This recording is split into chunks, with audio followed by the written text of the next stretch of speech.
Fear the deer, fear these nuts, nigga. God damn. I really can't like out of all the teams in the league, like I really hate Milwaukee. Just only strictly because like the 2021 finals, like that was supposed to be us, dog. Like they literally kept us from getting to so Giannis and all. I really like I got some love for Jay Crowder and campaign, but damn, like I really do not like them dudes. But anyways, man, back to the game. Welcome back, man, to another See Off My Grass podcast. You got your boy Suns fan Randy in the building, man. And we got a dub. You know what I mean? And there's some good, there's some bad. You know what I'm saying? For me, it was a must win because, like I said, I feel like Milwaukee, Lakers, old teammates is just must wins for me. You know what I mean? Especially now heading into the later part of the season, we need these wins. We need to stack these dubs. Clippers ended up getting first seed in the West tonight. I don't know how long. I wish that the playoffs could start today so we play Minnesota. I would love that matchup. But so to this game, okay, I gotta call a spade a spade. We played Milwaukee and they didn't have Dame and Chris Middleton went out. So I feel like this one probably should have been a little bit easier than what it was, but I'll take it.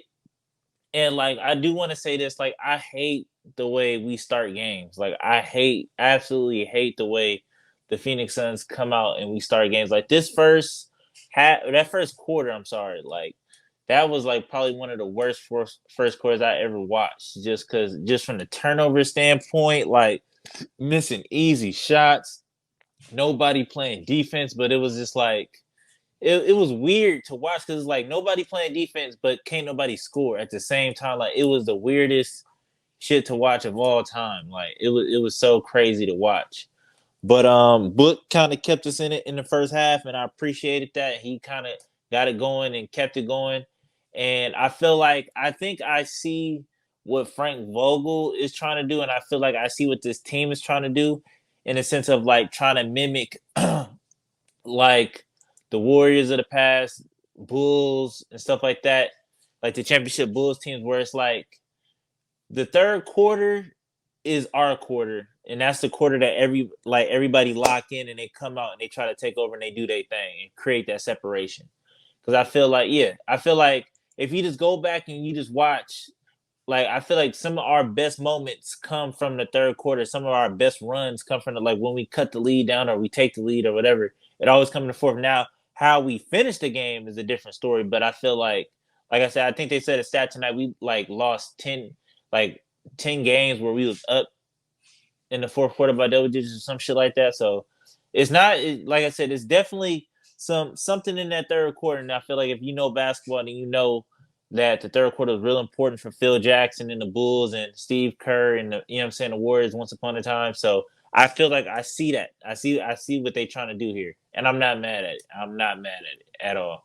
But yeah, like I said, today was a good game. It was good to see in that second half, the ball was moving a whole lot better than it did in the first. I feel like Bradley Beal actually I feel like he was really contributing tonight, especially in that second half. He kind of helped bring it home because I feel like Book went cold after that third quarter and the fourth. He couldn't really get nothing going. But in his defense, they started like blitzing him. So that's what he's supposed to do. He's supposed to come off the ball, and you got KD and Durant, you know what I'm saying, playing 1v1 against somebody in the closeout. So I feel like I like that every single time. And I feel like Bradley Beal, it kind of clicked. Like it's a little irritating watching him miss wide open threes, and I feel like it's starting to click for him that he don't got to shoot the three every time. He could take that step in. Ain't nobody gonna be mad if he take a midi or you know what I'm saying, or whatever, a rhythm shot or whatever the case may be. So I feel like instead of taking that wide open three tonight, I feel like after he missed, like he started off I think 0-6 after you know what I'm saying, missing so many, he was like, you know what, let me pump fake or just take another step in or at least drive to the lane, get to layup or whatever. So I feel like I appreciated that. You know what I mean? I feel like he recognized it, like, all right, this shit not falling. Let me figure out something else. So I feel like I definitely appreciated that from Bradley Beal today. He did miss 2 free throws that we needed to close out the game, which made it a little bit scary. And speaking of scary, I feel like this was the most comfortable I ever felt in the fourth quarter in a long time watching this team. Like I haven't felt this comfortable in the fourth quarter like since like maybe 2022, like that team. You know what I mean? Like this fourth quarter, I was just like, you know what, I'm chilling, and it wasn't even because like we was up. I don't even think we was up double digits or whatever. But I just felt like, you know what, today we not losing this game, and I feel like if we would have lost this game, I probably would have lost my shit because there would have been absolutely no reason to lose this game when it's just Giannis out there by himself. He scored 30, but he took 24 shots or whatever. He got a bunch of free throws at the end of the game. So I feel like it wasn't as efficient as a stat. You know what I'm saying? Like if you was really watching it, you could see like he wasn't really like dominating. He tried, but then we gave him a good counter punch every single time. And nobody else really came with him. Michael Beasley, or not Michael, Malik Beasley, uh, uh, uh. So yeah, so we were supposed to win this game. Like I said, we were supposed to win this game. It's a must win. I'm glad Book did his thing on national TV because it's rare. It's rare that Book come out and do his thing in front of everybody so we can show the world like this is who he is and this is what he's about. You know what I mean? Because I feel like Book just get a lot of just like I feel like unnecessary hate. Like I don't get it. I don't know why, but it is what it is. But I am looking forward to those D-Book Chapter 1s dropping February 17th. Man, I'm waiting on it. I'm so waiting on it. I want both colorways. I need the blue ones and I need the light brown ones. So, but somebody I did want to touch on, Bobo. You know what? Like today, I feel like I caught myself on the train. Like I'm officially on the Bobo train now. Like at first I didn't see it, like, but today I feel like his effort was there. He was getting a couple blocks. He got one goaltender. I'm not mad at that. But I feel like I wish he would have shot it a little bit more because I feel like he passed up a lot of open looks that I don't think anybody would have been mad if he'd have took.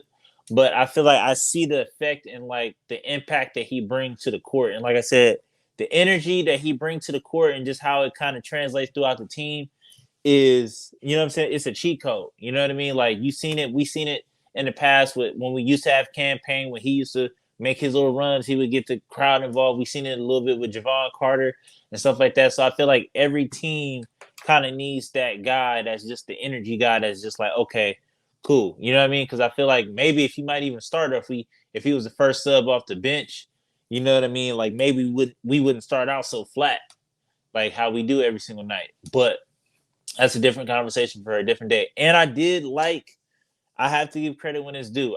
I did like what Frank did today defensively with Giannis. Like, yeah, I want to say maybe in that the fourth quarter when shit was like, okay, like we about to win this game, he started to walk in and just get whatever the fuck he wanted.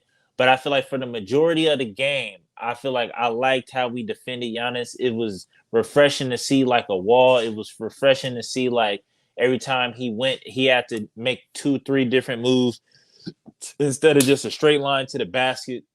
Like that was one of my biggest concerns with this team, especially with how it's constructed with like Nurk and Bobo, Eubanks and stuff like that. And just like I feel like size is an issue. You know what I mean? But I feel like today it quieted some of those doubts, but I still got a little bit of them because I don't like he did good. I don't like Kevin Durant guarding Giannis for the whole game. Call me crazy. I don't like I'm not the biggest fan of that. But hey, tonight it worked. You know what I mean? So it is what it is. But yeah. So I did appreciate what Frank Vogel did defensively, and it was refreshing to see like just a coach just actually game planning and being like, okay, like let's take away what he's trying to do. You know what I mean? Opposed to like you know who from back in the day. So all in all, it was a good dub, man. We need more dubs. We got another one. What I think Thursday. So yeah, we need that one too. So it's getting tight. It's almost about that time, man. It's almost about that playoff time, man. But until next time, man. Peace.